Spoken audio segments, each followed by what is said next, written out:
Well, hello, ladies and gentlemen. Welcome back to Grizzly Bear Sim's YouTube channel, and welcome to Lone Oak Farm, episode number 8, our 8th installment. Can you believe it? We are making pretty good progress here. We are moving along with our game day 4 of mid-spring, 9-game day season, so we're almost halfway through. I've slowed things down just a little bit as far as the clock at the top of the upper right-hand corner, simply because we have a lot to do as far as grass and everything is concerned. Now, you know me, I don't necessarily play this as game days, as in the fact that game day equals any sort of real work day or anything like that. As you know, the weather report is what it is. We've got rain coming in a couple of days, and we need to get some things done. And so what I'm more or less simulating here is that, being the good farmer that we are, we have looked ahead in our weather forecast, and we've looked and we know that the next couple of days are not going to include any rain, so we're going to have time to get some of this done. This field here that we're cutting today in this episode is going to be our hay grass, or the grass that we're going to make hay out of. So we will come back around and we will essentially tether this and make this into hay. Of course, we will have to wait for the gameplay for seasons to come along and give us that dried grass, and of course that is going to be whatever, however long that happens to take. And I have not really made a whole lot of hay in Farm Sim 19, so I'll kind of be learning as I go here. But I know it's a process, and it will just take whatever amount of time it will take. But I wanted to at least get this field cut before I bump up the time, before we do any other type of grass work. And we will be doing the rest of these fields, probably some off camera and some on camera, because if you remember, we will be doing hay, which is going to be this field. The field in front of us most likely is going to be grass that I'm going to cut and move into the silage bunker for chaff purposes. So let me just go ahead and lift these implements up, and they lift one at a time. Control V will basically lift both implements just like it did in Farm Sim 17, and I guess 15 as far as that goes. But it seems like it is slower in 19. It seems like it does one at a time, and if my memory serves me correctly, I believe in 17 and quite possibly in 15, if you did Control V, it popped both implements up at the same time. But hey, it's a minor little inconvenience. Well, this episode is coming along quite smoothly. Certainly it is better than the first take, which I forgot to turn my microphone on, and I also forgot to look over to make sure that OBS was registering my audio until I was about halfway through the episode.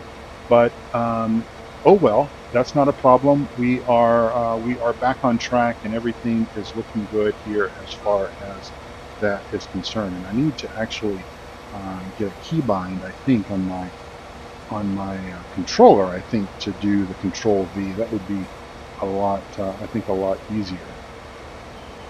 Well, I have a track. I have created a track. Crazy thing. Unless this thinks this is a different field. Speaking of field definitions, I will just say that there seems to be a slight issue with the field definitions on this map in relation to in-game AI. And what happened was, and I'll pull up the big map here so you can see what I'm talking about here. I'll go to this view.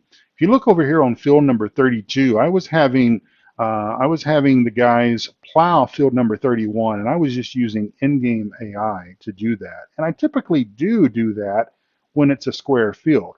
I've got Courseplay running down here in field number 42 plowing, but field number 31, it was a square field. I thought, okay, I'm just going to turn on the in-game AI and let her rip. Well, after it finished, it was doing, for whatever reason, I had it going north and south, I believe, but it came over here and it plowed up a portion of field number 32, which I had to replant. So just be careful if you are playing this map. Don't trust the in-game AI so much, because it might just let you down. Courseplay has yet to fail me on this map, and that is so wonderful, because while I don't necessarily want to overdo Courseplay, I do enjoy having the opportunity to use Courseplay, because after all, we are running an operation of a couple of employees, Billy, Bob, and Jack, and you know, having the ability to have an extra helping hand or three does help here on a map when we're trying to move our storyline and everything through. So the other, just the other note that I will make is that we are done planting our cereal crops. We're going to plant wheat and canola, and all of that is in the ground. We've got 3 fields of wheat and 3 fields of canola. So we're really just waiting for that soil temperature to come up another, I believe, 7 or 8 degrees to 50 or 51. I think it's 50 actually, until we can start planting corn, which will be probably the next crop that will go in the ground, and then soybeans, and then of course we've got cotton that we're going to plant, but that's got to be, I think that's got to be like 60 degrees. The soil temperature has to be about 60 degrees. So not a problem. Well, you might remember a couple of episodes ago the snowpocalypse that occurred here on Lone Oak Farm in the surrounding area. Well, we were late to get started with our planting. I had referred to the Farmer's Almanac because that always worked for my granddad, and you know, if it's good enough for him, just kind of like when I smoke meat on my smoker, Kingsford charcoal, Kingsford Blue, the old Kingsford Blue brand, was good enough for my grandfather, and guess what? It's good enough for me, and that's what I use. But and that's not a endorsement for Kingsford charcoal in any way, but that's just kind of what I use. But anyway, the Farmer's Almanac was good enough for my granddad, and it's good enough for me here on the farm. And so the Farmer's Almanac did warn us that there could be kind of that mid-spring winter storm that would come through the area. And well, as a result, that happened, as you know. And let me just lower that, and let me get my screenshot here, because I always forget to do this. Bear with. Thank you so much. So anyway, back to what I was saying about Granddad. The Farmer's Almanac, he relied on that and planted accordingly. Well, we were, you know, again, taking caution to the wind, I suppose. We delayed our planting, and thankfully we did, because some of the other farmers, they have already had frost. They had a little bit of wheat coming out of the ground, and whammo, that wheat basically got frost on it, and it died, withered and died. So we have basically come to their rescue. We have come to their aid. Let me just bring up the map here so I can show you what we're doing. We have basically leased, of course you can't do that, we had to buy it outright in the game, but for the storyline we have leased fields number 53, 54, and 50 from our neighbor farmers, and we are going to kind of save the day for them. We're going to go ahead and we're going to plant those, and we're going to give them a portion of the proceeds that we get from that, but we're going to make the majority of it. So essentially what we're going to do is we're going to pay them enough that they're going to recoup their cost or their loss on seeds, fertilizer, labor, whatnot, give them a little bit of added profit, and then we're gonna take the rest of it. And you know, they're getting on up there in age, so it's quite possible that we would be looking at maybe purchasing those fields outright anyway from them.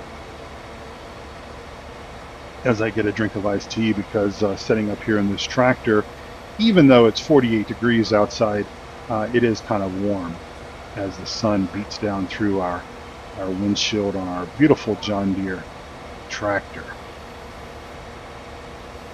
And off we go again. So yeah, this field, like I said, is going to be what we're going to do hay on. We'll probably do hay on one of the back fields, field number I think 34 over there is also grass behind us over there. I believe that is grass. I think we also sprayed that one with slurry in one of the episodes as well. So we'll probably do hay on that one as well.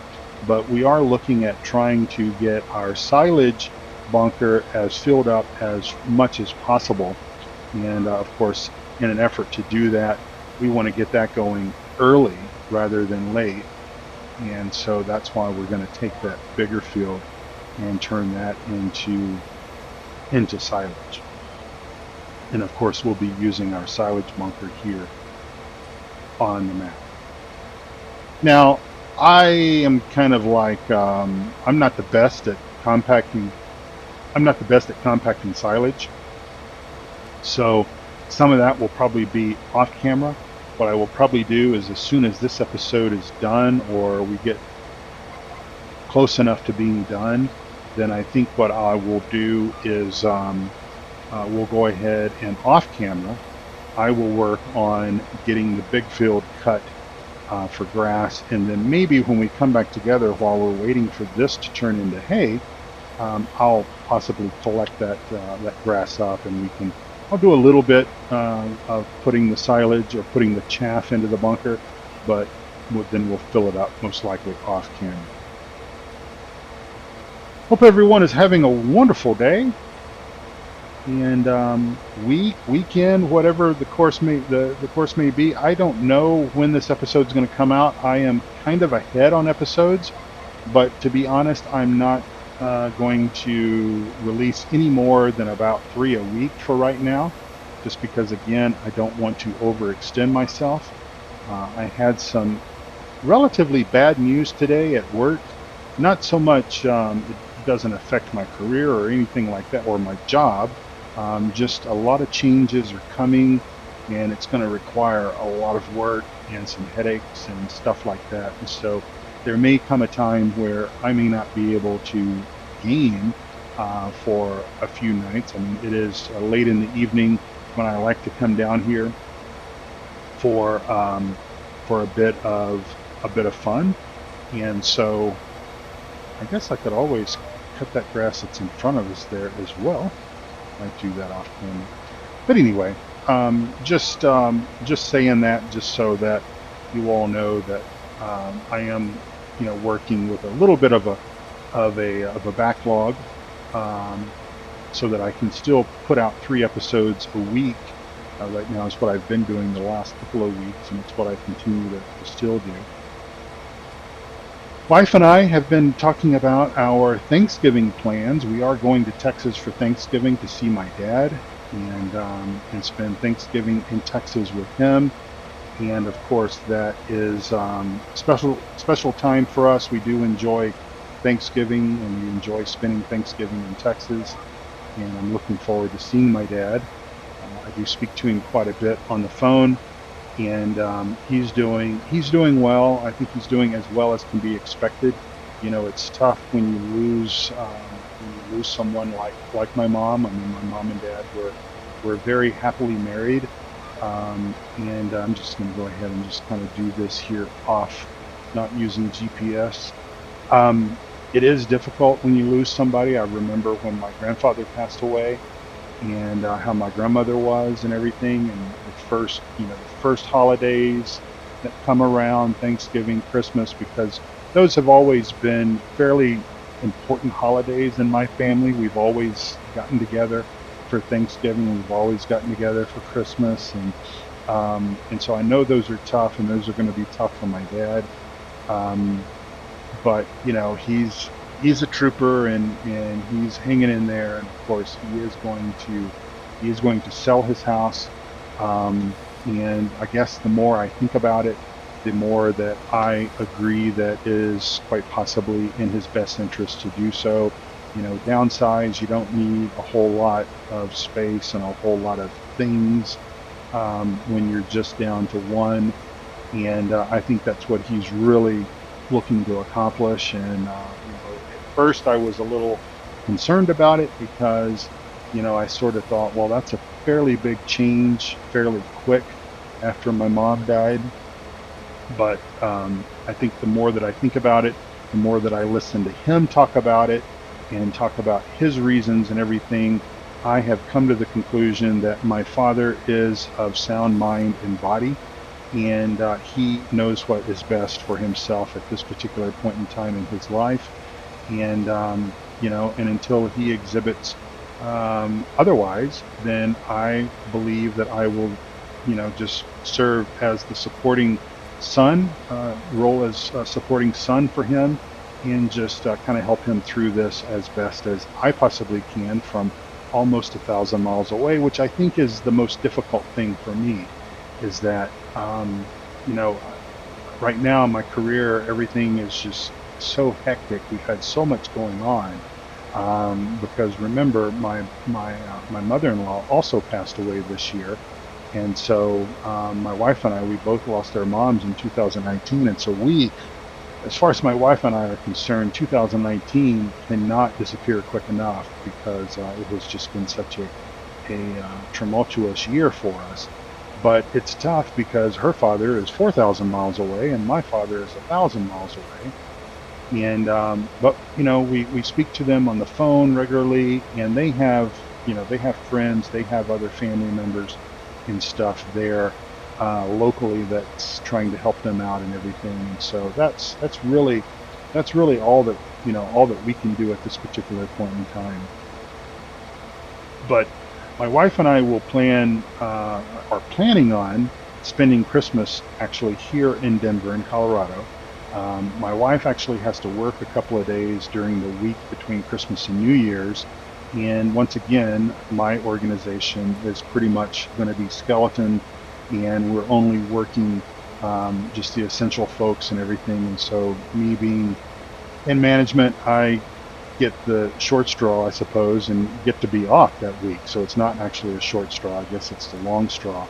And so my wife and I are planning our Christmas holiday. I think we're going to try to get away to Estes Park and Rocky Mountain National Park for a day or two. Probably won't be any longer than that. And we actually need to finalize that because we checked availability and there are a few places that are available. And if push come to shove, and if we just don't feel like going up there for an overnight trip, we may also just take a day trip and go up there as well. We would really like to see the park in a nice snowfall. Now, I can't remember if I have mentioned this already, because remember, I said just a few minutes ago that that basically I failed to turn my microphone on. I've got this new Bluetooth headset with a microphone on it, and I failed to turn that on. We're just going to bounce off through here and go back over here to this grass field. But I did talk about it when the microphone was turned off. But like I said, I'm not sure if I've done that with the microphone on. But I did want to just point out that we don't have maximum fertilization levels reached on our grass fields.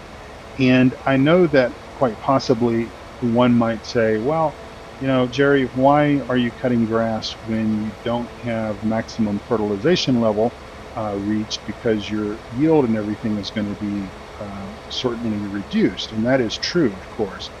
But I don't feel that we have the time to wait for another grow cycle so that we could put the final level of fertilizer on these fields. I think we need to get in there.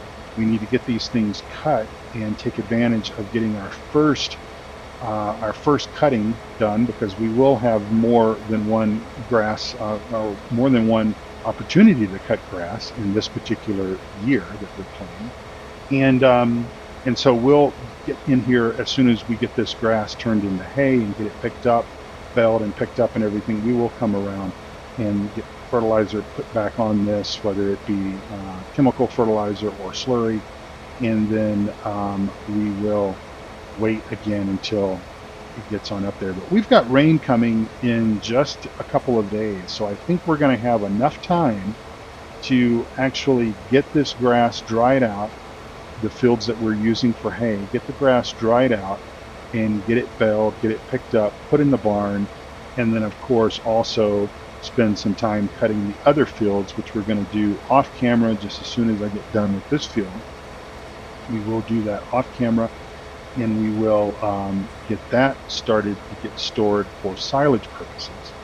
So I think we have a plan. It may not be the best plan, but you know, sometimes best plans are not always well, sometimes the right plan is not always the best plan, I should say, or maybe the best plan is not always the right plan. Either way, I think you get what I'm saying, and I think we just kind of have to basically plan on this early cutting, getting this stuff up before the rains come again, and then we've got plenty of summer coming at a later point, and then we'll have an opportunity, I think, to get some more hay. All right, well, ladies and gentlemen, I'm going to start winding things down here. It is, I know, a bit about 21 minutes or so into this episode, but I think I've said all I know to say right now, and I don't want to blabber. Again, Billy Bob is out plowing, and Jack is still working on that row crop seeder. He has got to get that thing ready to go, because once that soil temperature gets up to 50 degrees, we need to get that thing out in the fields planting corn, so that we stay on top of everything, because we have a lot of stuff to do this summer and this fall to make it all come together so that we turn this year into a profitable year. And until such time, I will just say thank you all so much for watching. I do appreciate you watching my videos. I do apologize for sometimes blabbering and sometimes getting off point, but you know, it's just the way it goes. You get some thoughts twisted with a few other thoughts, and next thing you know, those thoughts are fighting each other for superiority to come out and come through my mouth and come into my microphone. The next thing I know, I don't even know what I'm talking about anymore. So I'm going to say thank you for watching again. Take good care of yourself. God bless you all. And come back and see me right here on Lone Oak Farm as soon as you can. Take care. Bye-bye.